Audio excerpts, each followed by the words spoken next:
And the fans have had a different reaction to me in this stage of my life and in this stage of society. Like culture is very different than it was in the early 2000s when I played Survivor. Mhm. And I received quite a bit of backlash from how I played then for being a strong woman who was Right. using my sexuality and flirting Yeah. and achieving in that way. Now that's celebrated. And there's been such a change in the way that people are perceiving and reacting to me that I felt safe enough and comfortable in going back and being able to be myself as who I am now without having to like flirt or put it on, but like also showing up and being like, I'm going to be a confident, powerful woman and assert myself, and I'm going to trust that that's okay.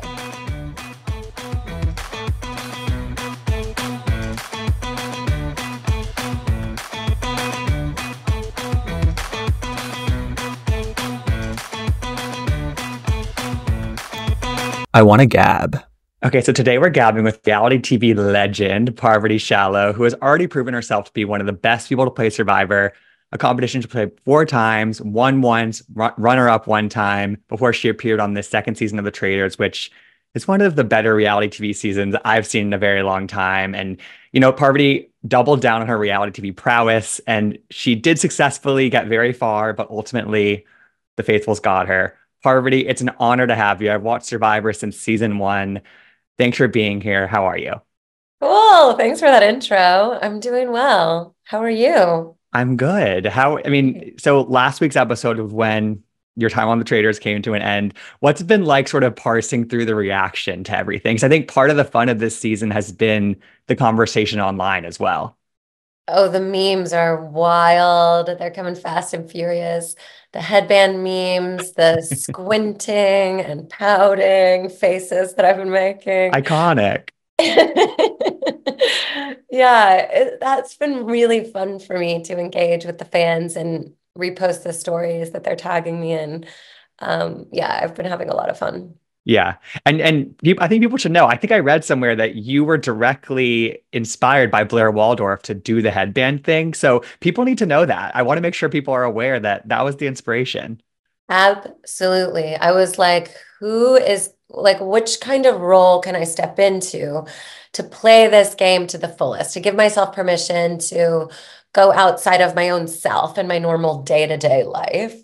And costumes help us do that. And Totally. I loved Blair Waldorf in Gossip Girl. She was my favorite because she's a complex character. She's like kind of bitchy. She's kind of elitist and snobby, but she's also very likable and has a vulnerability and a tenderness and kind of a soft heart in moments. Yes. No, totally. She manages to be likable despite all of the things kind of Yeah. that Yeah. people might dislike her for. So I totally agree with that. That's great inspiration. So obviously I alluded to in my intro, like your reputation as an incredible Survivor player. So what made you decide to do the Traitors kind of as your first non-Survivor show? I think it's holds itself to a really high standard. Alan Cumming is the host and he is extraordinary. The aesthetic of the show is so fun and campy and beautiful. I wanted to be a part of something that felt like not a step down from Survivor, because Survivor is an extraordinary reality show Yeah. that requires a very high level of gameplay skill and endurance to make it through that. So I was like, okay, what can I do that would be something that allows me to grow Mm. and show up differently and really show up as my new version of myself, although I did end up, using some of my previous skill sets as the Black Widow, etc. But I really am playing this game as sort of like a reinventing myself, coming out in a new way, wearing clothes and makeup on TV for the first time, Love, love. all What through. a change that is. Yeah. And I wanted to, this is kind of a long question, but I wanted to ask you about, because it kind of gets into this decision to do the show. Janelle posted a tweet at the end of last week after Dr. Wilf and Big Brother made his kind of like guest appearance on the show. And it was an interview that he had done where he said that I think some Big Brother players went on the Traitors to show that they still got it, only to realize they never had it. And then she responded basically by being like, we all decide to do these shows to kind of like service the fans and give them more of us, and still kind of regardless of whether we do well or not on these shows. And I'm curious if that went through your mind at all as well, in terms of like, am I risking my reputation if I don't do well on the Traitors because I'm considered such a good game player in Survivor? You know what I mean? Like, did any of that go through your mind You at know, all? I have a sense that my Survivor legacy is established. I agree. I Like, agree. I don't need to prove that I still got it. And that was not part of Good. that didn't factor into my decision making going back out there.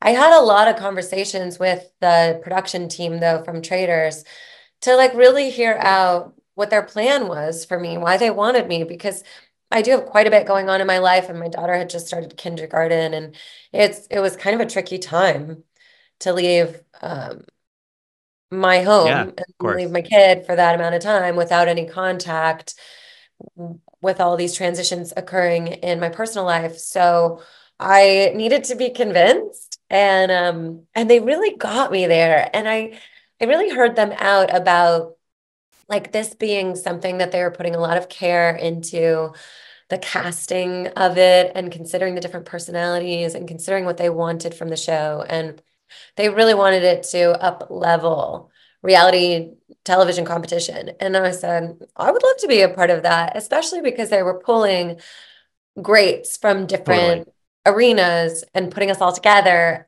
That I thought was really cool.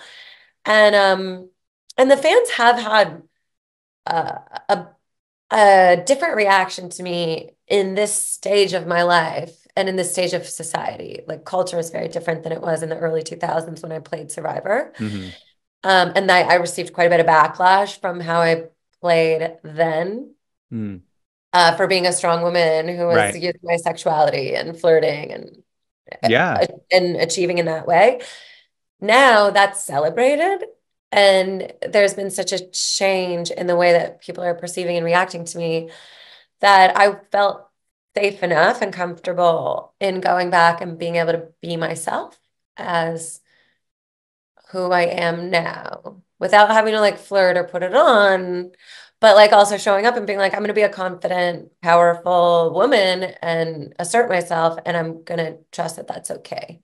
That's really nice to hear that you felt that sort of that safety to still to be who you are, regard like. And what, so did that come before the Traitors, like when Survivor sort of had this like pandemic moment where a lot of people kind of rewatched a lot of the old seasons? Is that when you felt that sort of change in perception of how you played that game? Yeah, that was it. Like, I'm sure maybe the winds of change had shifted before that, but Right. it wasn't loud enough to reach my ears at the time. Not until I did Winners at War and then Yeah, kind of opened up that channel again to receive the totally. Well, I'm information from glad the I'm glad you feel that. That's really nice, honestly. and then the Yeah. feud between me and Sandra. That was Uh, crazy. well, I And the fans actually, were going nuts making all these right. videos.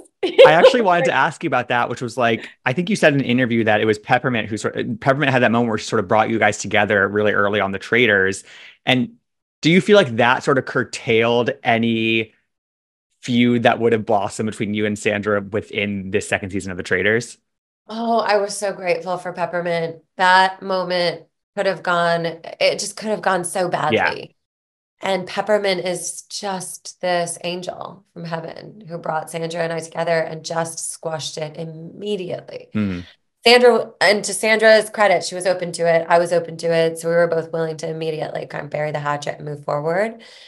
And thank God for Because that very that could have been one of pedestal. the first things to happen. It could have been like Parvati versus Sandra showdown. Who's going to get the other one out first? That could have been the Oh, but narrative. that seems so petty I in this agree. I era. agree. I'm just saying, and it's kind of fun that you kind of flipped it on its head and went the other direction with it. So I think that's kind of nice. When you signed up to go on this show, did you want to be a faithful or a traitor? And then follow up to that would be, once you became a traitor, how did like your plan to play the game differ from how you ended up having to play the game? It was such a tricky thing. Just even deciding what I wanted Yeah. to be. And it's not that we get to actually choose. We just get to say, oh, I'd Mm-hmm. rather be this or that. And then whoever Alan chooses, and then Got we it. are what we are. I said I wanted to be a faithful and then be recruited as a traitor later on because I saw that as a clear path to the end game. Mm, If I could play as a faithful for a period of time, then I could really mesh with a group, really learn how a faithful behaves, and then show up with that behavior and then be recruited as a traitor. I would have already had enough practice being a faithful. totally. Totally. So I didn't get the opportunity to play as a faithful long enough to practice. So once I was recruited as, but it kind of all like went crazy once Larsa like called me out at the From table day one, right? from day Exactly. one. So I was like, well, I have to be a traitor now because then that's the only way I can really have any power Yeah. in the game to like get Yeah. people out that I need to get Yeah. out. You said, I think in the post-mortem that like to you, Phaedra was this question mark for a while until you kind of saw that she reacted so strongly to you kind of putting the housewives in the spotlight and Dan sort of trying to throw her under the bus before he got banished. And that to you was like, oh no, she actually really wants to stay, traitor loyal. Do you wish that you had kind of answered that question earlier with Phaedra to be able to like work more closely as a duo? Like, do you feel, because I feel like you and Dan were sort of a duo a little bit, or you tried to work together. Do you wish that you had done the other thing in terms of working with Phaedra instead? Phaedra was hard to work with strategy wise. Got it. She wasn't strategizing. She Yeah. was playing the role perfectly. And that's all she needed to do. She really didn't need to Right. strategize with me necessarily. I think it would have benefited her to strategize with Dan a bit more Ah, because he got yeah. her, Yeah. but I don't think there's much more that I could have done Hmm. with Phaedra because she wasn't really interested in being seen with me in the castle. She wasn't interested in having any kind of conversations beyond playing that she was a She wanted to faithful. be in the Bravo group. That's how she wanted to be perceived, basically. Yeah, Yeah. and she was brilliant at it, and it really worked for her. Hmm. Hmm. And I think that you talk about her performing, I think you're right. It kind of gets into this kind of balance of like a game or a show, or like which comes first and sort of which I think you kind of naturally kind of want to play it as. And I feel like you're obviously a classic game player and you're from Survivor, whereas like Housewives is a bit more about the show and the performance of it all. Was that a difficult thing for you to like wrap your mind around the show aspect of it in terms of the performance of it, or is that not? I'm just curious what your mentality was around that. That was a learning curve for me. I did show up thinking, okay, this is a game. I'm here to play this game. Right. And then I think on day one, day two, it became very clear to me this is a show. Yeah. This is a show first, this is a game second, but it is both. It's absolutely both. But if you're not playing it as a show, then you're really missing an opportunity because it is so campy and Oh so over the yeah. top and such drama. And that's part of the fun of it. So if you think about like the kind of games this is based on, it's like murder mystery dinner parties. You want to dress up as a character. You Yeah. want to show up as larger than life and kind of flamboyant and over the top. And then on top, underneath that, there's the level of strategy and gameplay. That's why I think Phaedra did a really brilliant job. If she'd been just a touch more strategic, Right. and if she would have really let Dan know, like, hey, I'm loyal to the faithful or to the traitors to the end, like I'll never turn on you. If she would have said those kind of things to Dan, It was too late. Yeah. it was too late. But yeah, it's a show first. It's a Yeah. show. Okay. So then let me ask you, what was it like being sort of read by Phaedra in the turret that one time after you had thrown the housewives out there at the round table? She was not happy with you. What was it? What was that like being on the receiving end of Phaedra Parks Esquire? I mean, I was like, is this for real? I was so confused and surprised. Because as you know, I am playing this as a game. Like on Survivor, we do this kind of stuff all the time to each other. It's sort of like bait to see, are you on my side? Are Right. you not? Are you like, can you see this as a strategic opportunity? Yeah. Like, because the way I was doing it was like, no one will ever know that we are traitors working together if I'm sort of calling out your group. And she was not having it. So for me, that was a big surprise. And then I was like, okay, okay. It was just like, I just received it as information, especially because she's so funny when she's like, I was like, you're an actor. Like, I didn't know if you were acting. She's like, I am not an actor, honey. And I'm like, you are an actor, but I'm not going to say that. But of course you are. And you're amazing. You're a great one. That is But so yeah, funny. I just had to like diffuse that, squash it, move forward, and then retain the information from her, which was, she wants to play this loyal to the traitors. She doesn't want people coming after her, and she won't come after me if I Yeah. like don't call her out. Hmm.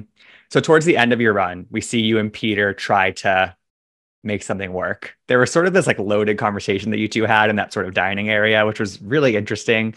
What exactly was going on there? And was that just sort of like your last kind of big attempt to save yourself? Well, I was throwing every Yeah. trick I had at the wall, trying to stick around for one more day. I was like, okay, if I can stay for one more day, then maybe something can happen and move the target off of me. Maybe people will start to think differently around the strategy of the game. Because I was thinking, if I'm a faithful and I know like 99% sure someone's a traitor and that traitor is looking out for me and keeping me safe, I would want to keep that traitor in the game. Oh yeah, for Right. sure. And like I would Yeah. want to banish a different traitor. Yeah, totally. It's So like keep it that's in your kind back of, pocket. Yeah, exactly. yes, that's where my mind was going. I was like, are they going to get this? Are they going to think this way? And they almost did. They almost did, but John didn't because he was like, I'm got to do the right thing. So it was him, and then Yeah. he and Phaedra had this little like crush on each other. And as you said, they were sort of acting as the morality police a little bit. You know what I Yes, they mean? were. Yes, they Yeah. were. Yeah. So it was kind of like they couldn't. And your thing with John didn't work, where you try to get emotional with him. So I appreciate everything you threw at the wall at the end there. Like, why not? Right? I'm like, if this is my last day, I might as well pull out all the stops. I've never really shown vulnerability and emotion on any of these games that I play because it doesn't feel safe for me to do that, to Hmm. like allow myself to be vulnerable and soft. So the way I get through these games is you have to be cutthroat. Yeah, You of have to be able to course. like Oh my murder God. people who you love. Like Ekin. I was like, oh God. Oh Lord, not I was Ekin-Su. like, so I was just like, all right, let me try something new because I felt stuck Yeah. around the sacrifice. I was like, I have no more moves to make. Hmm. All I've got, I don't have an immunity idol. I don't have a shield. I don't have the ability to kill someone at a moment's notice with a chalice. All I have is myself. So let me Yeah. try to Totally. cry. Well, I think that you extended your run on this, like, because again, like as everyone said, that you were kind of a target from the minute that you walked into that castle, and you extended your run, I think, incredibly impressively. And I guess one of my last two questions is, we talked about your survivor reputation and just coming in as this known great game player who's won the show. Do you think that you had a chance to fully get to the end, or do you think that your reputation as, again, a good game player was going to prevent that because you were such a early on target? I think it's part that reputation that it just makes it harder work for Of me. course. But it's not impossible for me to get to the end, even with people being freaked out about me. This game was very different for me because I had to hold the lie. And Hmm. that was really, really hard for me to perform through over and over and over again with the intensity in the breakfast room and the pressure of Hmm. people consistently accusing me and attacking me. And it's not easy for me to come up with a story on the spot of like, I don't know, a lie. It's just not Yeah. easy for me to do that. Like I have to think through, well, what am I going to say? Keep it really minimal, do it very few times as I have to, because anytime I lie, I feel like I'm a little kid, like right? Totally. About to like, And also on the show, we see like if you blink the wrong way, if you raise your glass the wrong way, yes, you're targeted. that was hard. And I know I was acting weird because of that. I was like, being such a weirdo. And so if I think I could have shaken the target Right. had I acted a little bit more relaxed and been more open and able to kind of just relate to the Get faithful over the part, lie part. Yeah. pretended harder. Yeah. Yeah, Yeah. that Yeah. was Yeah. my Yeah. I get that was that. the thing that made it like too insurmountable alongside the Got it. target. Got it. And then last question, Parvati, this was a big moment back in the spotlight for you on reality TV after your Survivor career. There are so many mashup reality shows out there now. Is this something that you like to dip your toe back into? Do you want to do another game again? Like, because I think it's been really heartening to see, I think as we alluded to at the beginning, people love having you on TV. They really do. And they love to watch you. And you just have this competitive spirit that I think is kind of irresistible. Is this something that you would do, another similar show or another kind of mashup moment? I think I'm really picky Uh-huh. when it comes to where I That's put my good. time and energy. So if Traitors called me again, I would do Traitors again just because it's so great. But it would have to be something like Dancing with the Stars or Okay. like Drag Race or something Like like totally different lane. Yeah. a different lane where it's less about psychological and emotional manipulation and more Yeah. about like a challenge that's really fun. It's still But competitive, but it's not lie based necessarily. yes, yes. I'm in such a Okay. different place in my I get life. that. Okay. Yeah, but I Traitors I respect it. would just because Traitors is now it's kind of like Survivor where if I go and do something it's great and it gives me more benefits than withdrawals, then I feel kind of Why like not? Yeah. I feel like I've extended my family in a way. Yeah, absolutely. So So you I could felt be that the was Kate, you could be the Survivor. Kate, you could be the Kate Chastain of season 3, where you come in halfway I through. wouldn't want to I wouldn't want to be the only one coming in halfway through. Like so stressful. Kate did Right. a really good job She did. integrating herself. I think because we were all just so divided by that point. Yeah. Oh my Uh, God, but that's so stressful. yeah. Well, Parvati, that's all the time we have, but this has been so much fun chatting with you. And again, congrats on a great run on this season. It's been some incredible TV. And again, people are just happy to have you back on their screens. So thanks for doing this. Thank you, Gibson.